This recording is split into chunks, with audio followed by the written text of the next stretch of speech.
Donald Trump নতুন করে ভারতকে হুঁশিয়ারি দিয়েছেন ২৪ ঘন্টার মধ্যে আবারও শুল্ক চাপাবেন তিনি ভারতের ওপরে, কারণ ভারত রাশিয়ার থেকে তেল কিনেই চলেছে। আসলে শুল্ককে হাতিয়ার করে এক কূটনৈতিক চাপের খেলা খেলছেন ট্রাম্প, যা অতি বিপজ্জনক। এই অবস্থায় রুশ বিদেশ মন্ত্রকের কড়া বার্তা, আমেরিকা নিজের দাদাগিরি বজায় রাখতে নয়া ঔপনিবেশিকতার নীতি নিয়ে চলেছে, আর একই সঙ্গে ভারতের বিদেশ মন্ত্রকের তরফেও গতকালই ছিল কড়া বার্তা।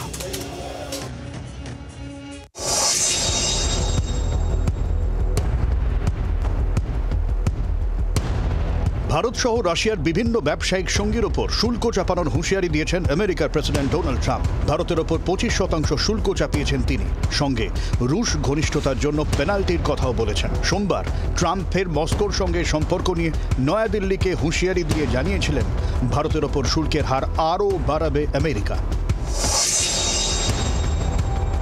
এই অবস্থায় কড়া প্রতিক্রিয়া দিয়েছে ভারতের বিদেশ মন্ত্রক। বিদেশ মন্ত্রকের বার্তা ছিল, রাশিয়া থেকে তেল কেনা নিয়ে নয়াদিল্লিকে বারবার উদ্দেশ্য প্রণোদিতভাবে নিশানা করছে আমেরিকা এবং ইউরোপীয় ইউনিয়ন। এটি শুধু অন্যায্যই নয়, অযৌক্তিকও।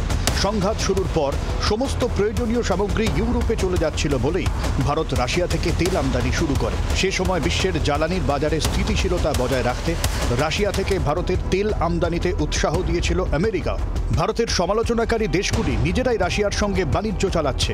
বিশ্বের যে কোনো প্রধান অর্থনীতির মতো ভারতও তার জাতীয় স্বার্থ এবং অর্থনৈতিক নিরাপত্তা রক্ষার্থে প্রয়োজনীয় সব রকম পদক্ষেপ করবে। এক কথায় ভারত পশ্চিমী দুনিয়ার দ্বিচারিতার কথা বলে সাফ জানিয়ে দিয়েছে, চাপ দিয়ে কাজ হবে না। রাশিয়ার বন্ধুদের আমেরিকার হুমকি নিয়ে এবার মুখ খুলল মস্কো। রুশ বিদেশ মন্ত্রক জানিয়েছে, নিজেদের আধিপত্য বজায় রাখতে আমেরিকা এক নয়া ঔপনিবেশিকতার নীতিতে চলতে শুরু করেছে। কোনো শুল্কযুদ্ধ বা নিষেধাজ্ঞায় মস্কোর সঙ্গে তার ব্যবসায়িক সঙ্গীতের ইতিহাসকে বদলাতে পারবে না। বন্ধুদের সঙ্গে সহযোগিতা আরও বাড়াবে মস্কো। রাশিয়ার বিদেশ মন্ত্রকের তরফে সাফ বার্তা, এই ধরনের হুমকি দেশগুলির সার্বভৌমত্বের ওপর সরাসরি হস্তক্ষেপ।